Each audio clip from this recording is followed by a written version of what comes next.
સ્વાધ્યાય 4.3 દાખલા નંબર 2 નીચેના દ્વિઘાત સમીકરણના બીજ સમાન હોય તો k નું મૂલ્ય શોધો. એનો આપણે બીજો દાખલો તો જુઓ શું રકમ છે kx કૌંસમાં x - 2 + 6 બરાબર 0. અહીંયા દ્વિઘાત સમીકરણનું પ્રમાણિત સ્વરૂપ છે નહીં તો આપણે આનું સાદુરૂપ આપવું પડશે કે x ગુણ્યા x - 2 છે તો kx નો ગુણાકાર x સાથે થશે, kx નો ગુણાકાર -2 થશે. તો kx ગુણ્યા x તો x ગુણ્યા x એટલે x2 અને k ના k તો kx ગુણ્યા x એટલે kx2, kx ગુણ્યા -2 તો -2kx વત્તા 6 ના 6 બરાબર 0. દ્વિઘાત સમીકરણ આવી ગયું તો શું લખીશું બોલો?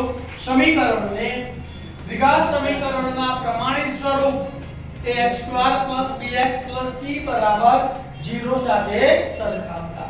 અહીંયા x2 અને a તો અહીંયા x2 અને અહીંયા k છે તો a બરાબર k તો a બરાબર k વત્તા bx છે તો x તો છે જ પણ b ની જગ્યાએ અહીંયા -2k છે તો b બરાબર -2k અને અહીંયા c છે c ની જગ્યાએ 6 છે તો c બરાબર 6.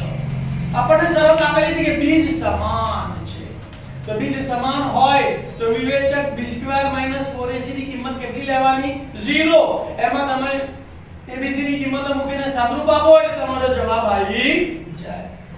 તો લખીશું અહીં બીજ સમાન છે માટે વિવેચક b2 - 4ac બરાબર 0 થાય. હવે આપણે કિંમતો મૂકીએ જુઓ b તો b ની જગ્યાએ કેટલા મૂકવાના? -2k અને એનો વર્ગ એટલે -2k નો વર્ગ ઓછા ના ઓછા 4 ના 4 અહીંયા a છે તો એની જગ્યાએ k તો 4 ગુણ્યા k, c છે તો c ની જગ્યાએ 6 તો ગુણ્યા 6. ચલો હવે સાદુરૂપ આપીએ. કૌંસનો વર્ગ દૂર કરીએ તો બધાનો વર્ગ થાય. માઈનસ નો વર્ગ પ્લસ 2 નો વર્ગ 4 k નો વર્ગ k2 તો 4k2 માઈનસ ના માઈનસ 4 6 24 ગુણ્યા k એટલે 24k બરાબર 0. અહીંયા માત્ર બે જ પદ છે એટલે દ્વિઘાતી એનો ઉકેલ આવશે નહીં તો સામાન્ય કાઢવાના 4 * 4 4 6 24 એટલે 4 કોમન નીકળશે k2 અને k તો બંનેમાંથી k કોમન નીકળશે તો આ બંનેમાંથી શું કોમન નીકળ્યું? 4k તો 4k કોમન કાઢ્યા તો અહીંયા 1k બચ્યો માઈનસ 4 6 24 એટલે 6 બચ્યા k તો નીકળી ગયો તો શું આવ્યું? 4k કૌંસમાં k - 6 બરાબર 0.